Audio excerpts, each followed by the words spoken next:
하나님께서 노아를 왜 구원하셨을까요? 우리가 잘 아는 것은 노아는 의로운 사람이었기 때문에 하나님께서 구원하셨다. 그렇게 생각을 합니다. 맞습니다.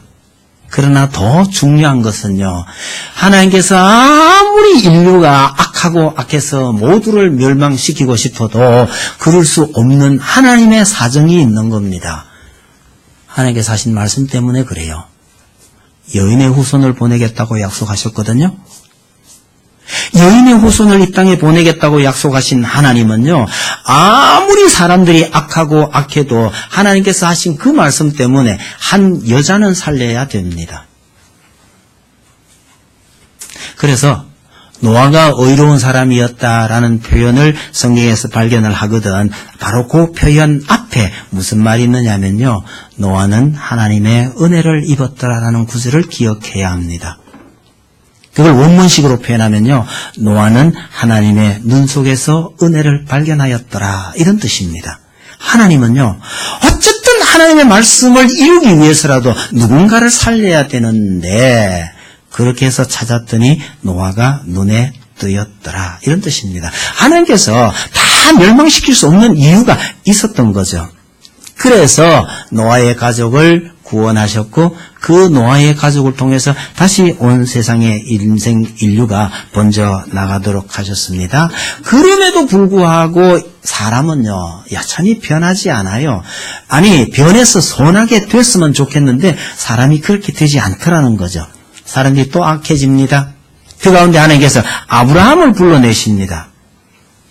여러분, 하나님께서 아브라함이 왜 불러내셨을까요? 믿음이 참 좋아서 그랬을까요? 요수아가 유언을 남길 때 하는 이야기를 보면 아브라함은요, 강 건너 살 때에, 고향 땅에 있을 때 하나님을 몰랐다고 말합니다. 하나님을 모르는 아브라함을 하나님께서 불러내십니다. 갈대아 우르에서 가나안 땅까지 가라 했거든요. 도중에 안 갑니다. 하란에 오래 머물러 있었습니다. 오래 머물러 있을 때 하나님께서 또 나타나셔서 가나안 땅까지 가라고 하십니다. 가나안 땅에 도착했는데요, 살기가 너무 어려운 거예요.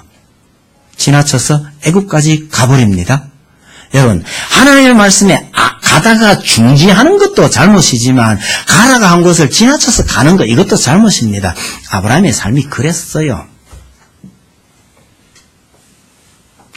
하나님을 잘 알지 못했고 하나님의 말씀에 제대로 순종하지 않았던 그를 하나님께서 늘 붙들고 다니면서 마지막에는요, 하나님의 말씀이라면 자식을 바쳐라고 해도 순종할 만큼 그런 사람으로 하나님께서 만들어 가셨습니다. 이유가 뭡니까? 그를 통해서 하나님께서 약속하셨던 여인의 후손을 보내겠다고 하신 그 약속을 이루려 하시는 겁니다. 그 아브라함의 후손 중에서 하나님께서 다윗을 택하시고요, 다윗의 후손으로서 이 땅에 메시아를 오게 하시는 거죠. 이것이 역대기의 기본 줄거리입니다. 여러분, 하나님께서는 심판을 통해서 하나님의 백성을 만드신 것이 아닙니다. 아무리 심판해도 이거 안 된다는 것을 하나님께서 아셔요. 그래서 다시는 심판하지 않겠다. 그래서 그 대안으로 하나님께서 자기의 독생자를 희생시켜서, 말하자면 하나님께서 스스로 희생되셔서 그걸 통해서 하나님의 백성을 만드신 거죠.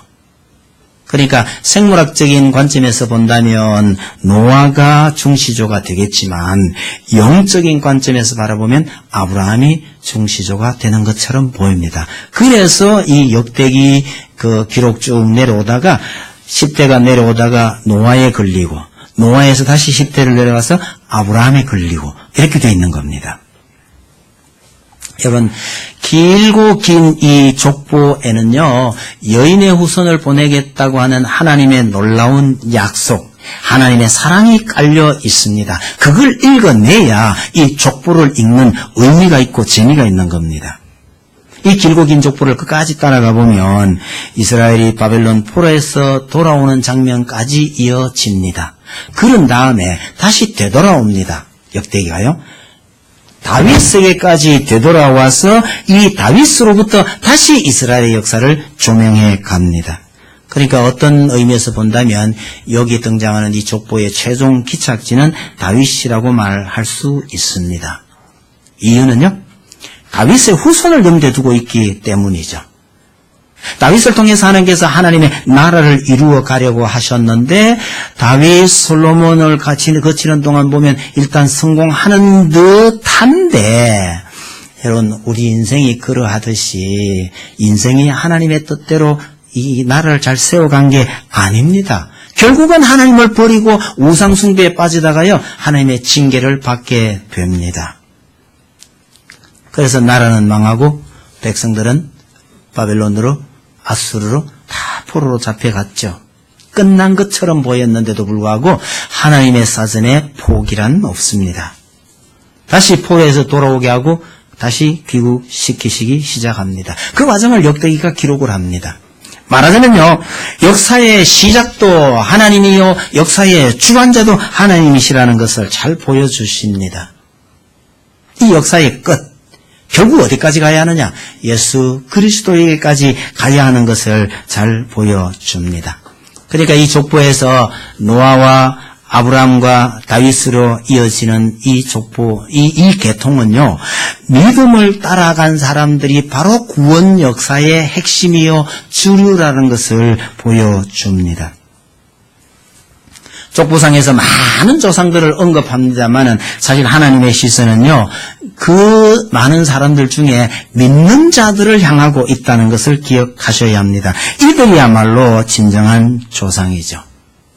여러분, 하나님의 시선은 이 땅에 수많은 사람들이 있지만 하나님의 뜻을 따라 살려고 애쓰는 그 사람들을 향하고 있다는 거예요. 그 사람들이 누구냐고요? 세상에 이 많은 사람들 중에 하나님의 시선은 예수 그리스도를 믿고 하나님의 뜻을 따라 살려가는 우리를 향하고 있다는 것을 기억하셔야 합니다. 우리가 하나님을 잘 믿고 있느냐고 묻는다면 참 할 말이 없어요. 그 말씀대로 잘 살아보려고 애를 써도 그게 잘 안 돼서 날마다 애통하는 우리를 하나님께서 바라보고 계시다는 거죠. 그래서 애통하는 자가 복이 있다고 하셨습니다. 그런데 이 족보상에는요, 우리가 잘 알지 못하는 사람들이 많이 있습니다. 사실은 몰라도 별 상관이 없는 사람들입니다. 이 사람들을 다른 말로 한다면요, 약속을 받지 못한 사람들이라고 할 수 있겠죠. 그래서 두 번째 말씀드리고 싶은 것은 약속 바깥에 있는 사람들입니다. 노아의 후손을 우리가 일반적으로 말할 때 셈, 함, 야벳이라고 하잖아요. 4절에서도 아마 셈, 함, 야벳이라고 되어 있는데요. 이게 나이 순일 겁니다.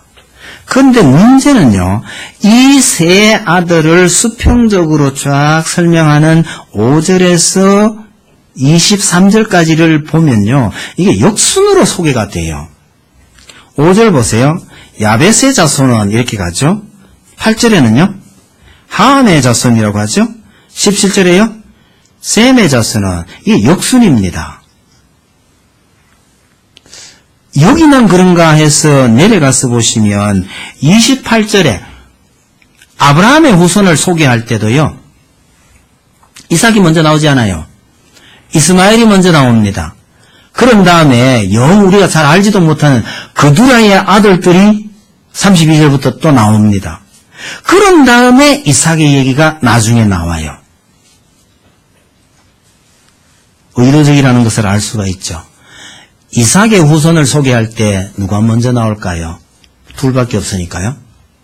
에서 하면 야곱인데요. 우리 생각에는 야곱의 후손을 소개해야 될 것 같은데 여전히 에서가 먼저 나옵니다. 35절에서 그 쭉 내려가는 1장 끝까지 이야기는 전부 에서와 관련된 이야기입니다. 야곱의 얘기는 2장에 갔어야 나옵니다. 이게 실수가 아니라 의도적으로 이렇게 역순으로 소개하고 있는데 맨 마지막에 소개하는 자가 선택받은 하나님의 장자권을 이어받은 사람들의 이야기라는 겁니다. 앞에서 소개하고 있는 이 사람들은 약속을 받지 못했던 사람들, 약속 바깥에 있는 사람들이에요.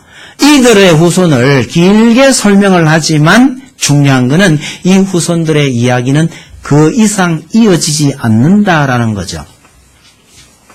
그래서 결론적으로 말씀드린다면 장자권을 이어가지 못하는 이 사람들은 여기서 간략하게 소개하고 그냥 지나가려고 하는 겁니다.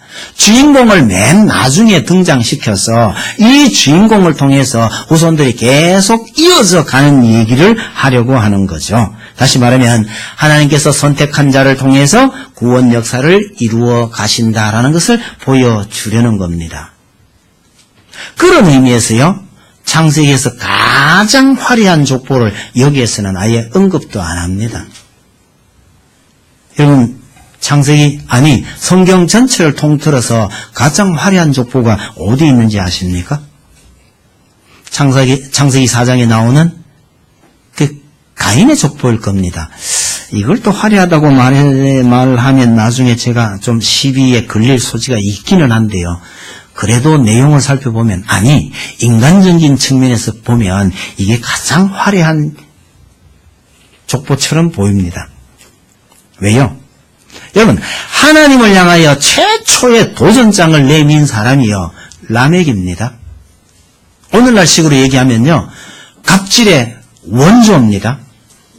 어떤 젊은 녀석이 자기를 조금 상처를 입혔어요. 그런데 감히 나한테 상처를 입혀?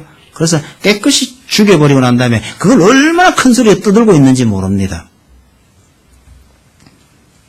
라멕이 그런 사람이었어요.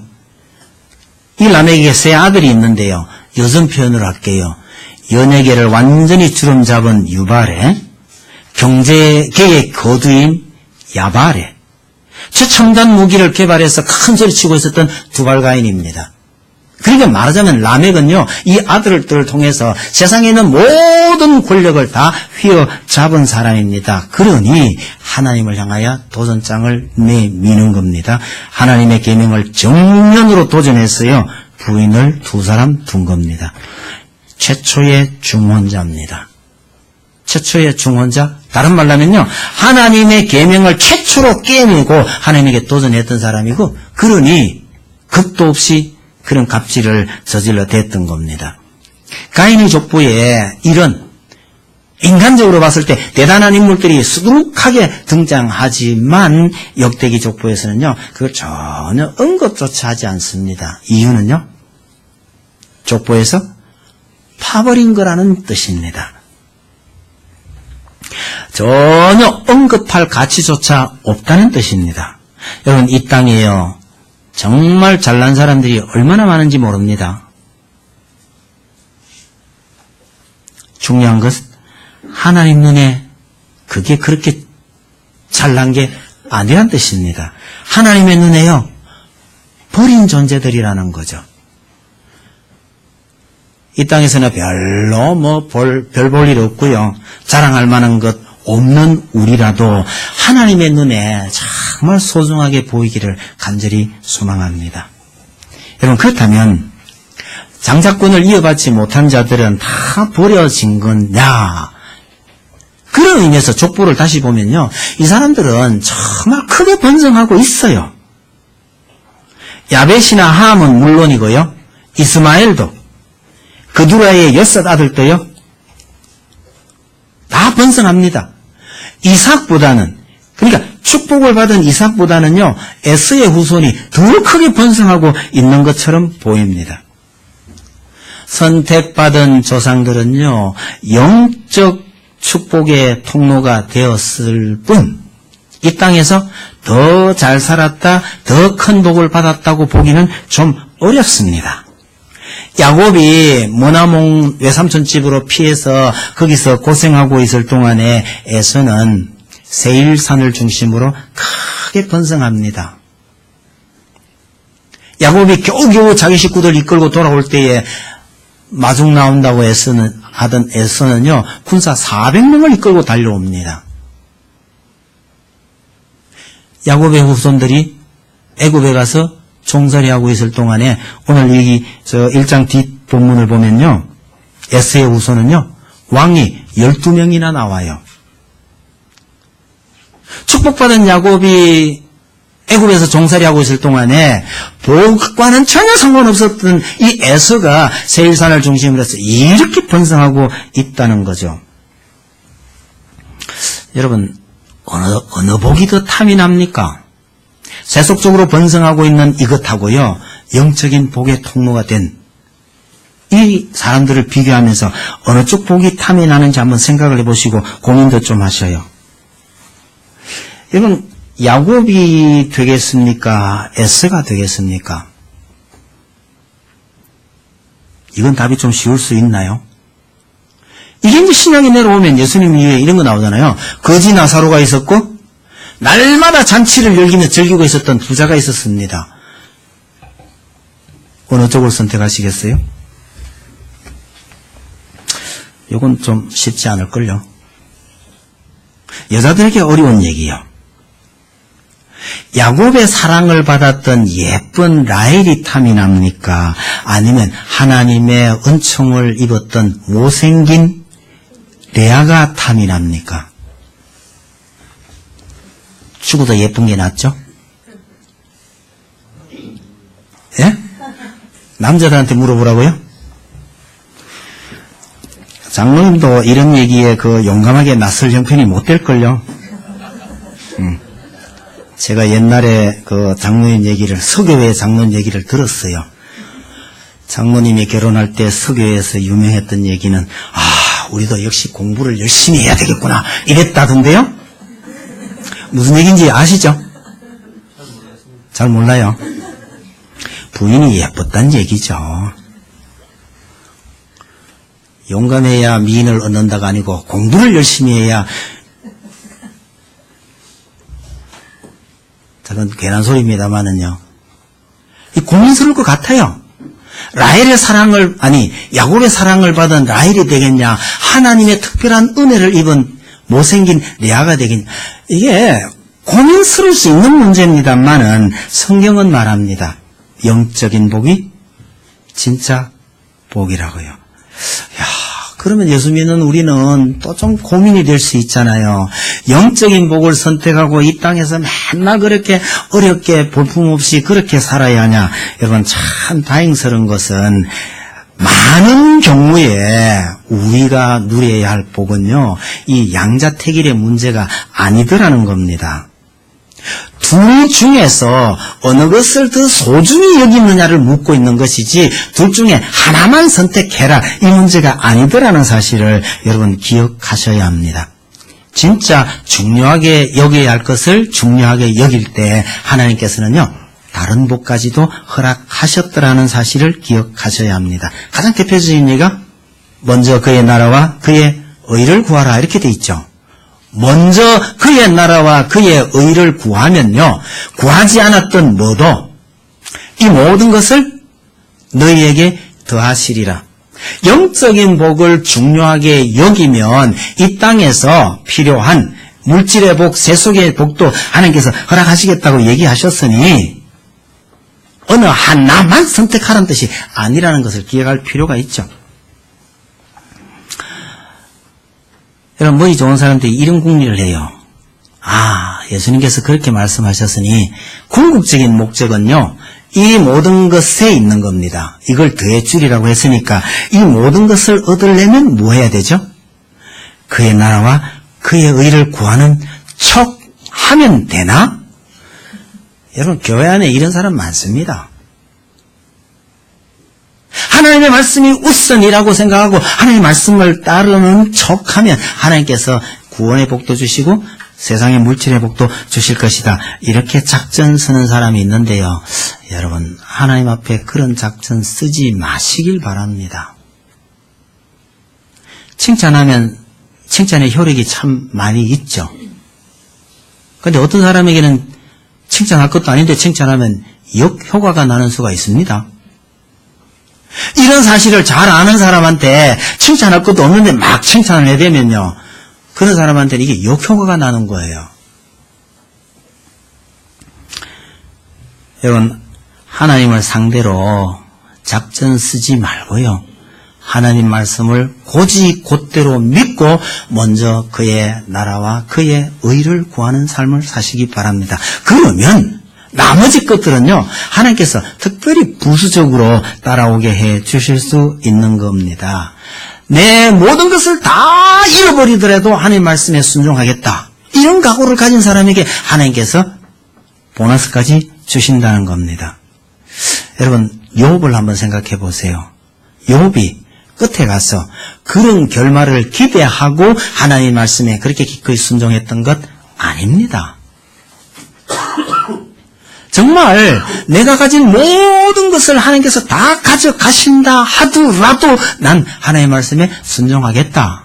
그런 욥이었기 때문에 하나님께서 나중에 전부 2배로 갚아주셨다는 얘기죠. 그러면 처음 질문으로 돌아갑니다. 하나님께서 이 사람을 선택해서 복을 주셨고 이 사람들은 완전히 버림받은 거냐? 여러분, 이스마엘이 복을 누리려면요, 이삭을 떠나지 말아야 했다는 겁니다. 창세기를 보면 이스마엘이 쫓겨나간 이유는 어린 이삭을 놀리다가, 예전 성경 표현을 빌린다면 희롱하다가. 근데요, 14살 정도 차이가 나거든요. 아니, 다 큰 애가 조그만 아이 놀리는 거는 뭐 흔히 있을 수 있지 않느냐. 아니, 어린 동생 놀렸다고 집에서 쫓겨나갈 그게 그렇게 큰 죄냐? 이럴 수가 있는데요. 그 장면을 쭉 연결해서 잘 보면 이게 단순한 애들의 문제가 아니고 기업을 상속하는 문제와 관련됐던 것처럼 보입니다. 하갈이요. 집을 한번 나갔다가 하나님께서 하갈에게 말합니다. 들어가서 사라에게 복종하라 했었거든요. 그래서 집에 들어온 겁니다. 그러면 하갈이 하나님의 이 말씀을 잊으면 안 됐던 거예요. 사라에게 복종했어야 하는 건데 아마도 하갈이요, 상속 문제와 관련해서 모종의 다른 생각이 있었던 것 같습니다. 이런 것들이 그 문제를 통해서 불거진 것 아닌가, 이런 생각이 드는 거죠. 그런 추측이 조금 필요합니다. 여러분, 하갈은 어떤 경우에라도 사라의 그늘에 거하는 것이 복입니다. 그래서 이스마엘도 아브라함의 자녀로서 복을 누리려고 하려면요, 이삭의 그늘에 머물러 있어야 했습니다. 이삭이 복의 통로일 뿐만 아니라 예수 그리스도를 상징하는 인물이었기 때문에 더더욱 그래야 했다는 거죠. 여러분, 에서도 자기 동생 야곱의 그늘을 떠나지 말았어야 합니다. 아버지가 야곱에게 복을 주면서 한 얘기가 있어요. 야곱이 형제들을 다스릴 거라 그랬거든요. 그러면 에서도 야곱의 그날을 떠나지 말았어야 하는데, 엄밀히 말하면 이게 결국은 하나님의 의도가 뭐냐면요, 누구라도 예수를 떠나지 말아야 한다는 메시지라는 것을 기억하셔야 합니다.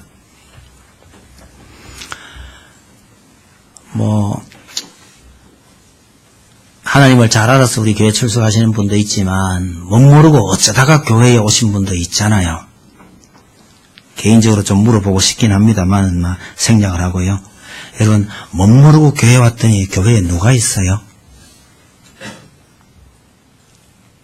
못 모르고 온 사람은 아무도 없나요? 응? 교회 갔더니 교회 누가 있어요?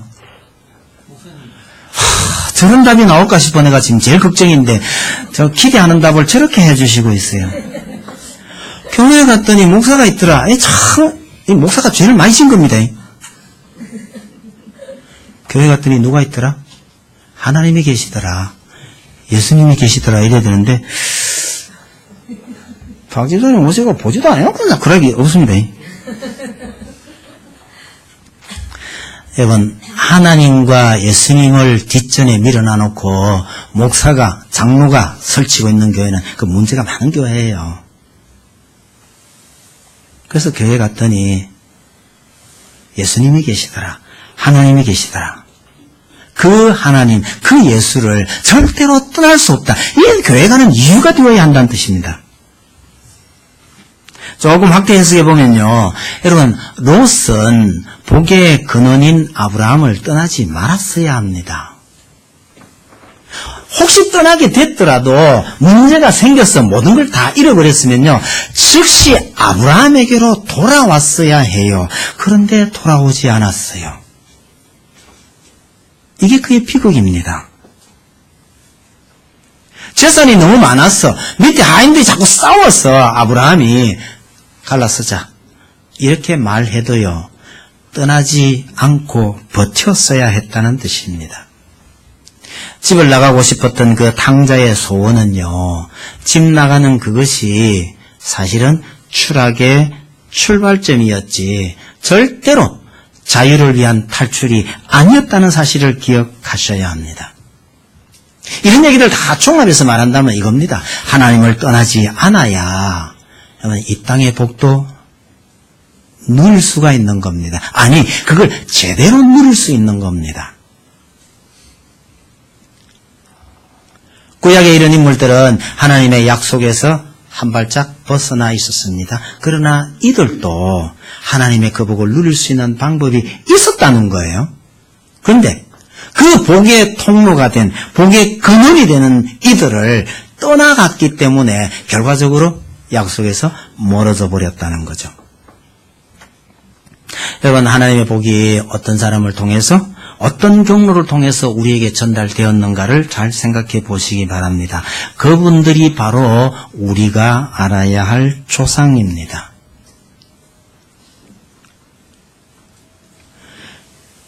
복의 통로가 됐던 그분들을 우린 절대로 떠나지 말아야 합니다. 그분들을 통해서 하나님께서 우리에게 전달하신 것은 바로 예수 그리스도이십니다. 우리에게 전달된 그 예수를, 그 예수님을 통해서 우리에게 주신 그 복음을 절대로 떠나지 말아야 합니다. 그분의 가르침에 순종하고 그 품 안에서 사는 것이 이 족보가 우리에게 일러주는 메시지라는 거죠. 여러분, 이 족보가 보여주고 있는 이 믿음의 대열에 끝까지 잘 동참해서 하나의 나라까지 이루시게 되기를 간절히 소망합니다. 기도합시다. 찬송드립시다. 95장입니다.